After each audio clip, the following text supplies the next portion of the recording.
लिखा हुआ है। हमेशा सीरीज़ को ऐसे लिखा जाता है टाइटल के साथ। उसकी एंट्री जो है वो अलग बनेगी बट लिखा ऐसे ही जाता है, ठीक है। अब आप लोग पहले जॉइंट ऑथर में कर्मर विलियम एंड्रयू बनाओगे, फिर जॉइंट ऑथर जो एंट्री बनेगी उसमें स्वेल मैरी एब बनाओगे, फिर उसके बाद टाइटल बनाओगे, उसके बाद सीरीज़ बनाओगे। मैं सीरीज़ पहले बता दी हूँ यहाँ पे ताकि आप लोगों को ज़्यादा दिक्कत ना हो कि सीरीज़ को अब लिखें कैसे, ठीक है।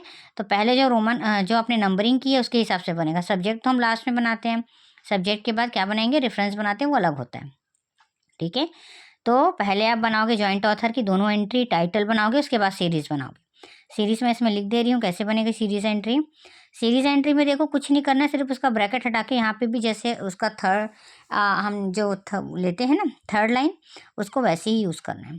मान लो आपका international series in nuclear physics तक हो रहा है, बाकी लिखने के लिए आपको जगह नहीं है, तो आप क्या करोगे, ये IN है ना, ये 2 लेटर छोड़ के ये T के बाद छोटा छोटा यहाँ पे लिख सकते हैं, ठीक है। या ऐसा नहीं है कि आप इसमें घुसा दिए या इसके बराबर में लिखे, नहीं, एक लाइन में आ रहा है और अच्छी बात है, नहीं आ रहा है आपके सिंबल को यहीं एडजस्ट कर लो। नंबर के लिए लिखने के बाद इस यहाँ क्या होता है, जिसका भी बचा हुआ पार्ट रहता है उसको लिखने का तरीका है कि उसका 2 लेटर्स छोड़ के थर्ड लेटर से उसको यूज़ किया जाता है, ठीक है।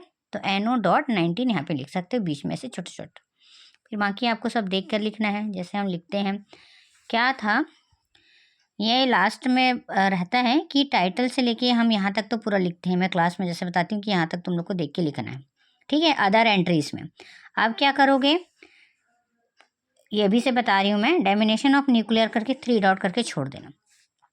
फिर सेम एज मेन एंट्री, चाहे तुम जॉइंट ऑथर की बनाओ, दोनों जॉइंट ऑथर की, या टाइटल की बनाओ। सीरीज़ की तो मैंने ऑलरेडी बना दी है, बस इतना ही लिखना, same as main entry, same as main entry, ठीक है। इसको क्लोज कर देना। क्लियर है।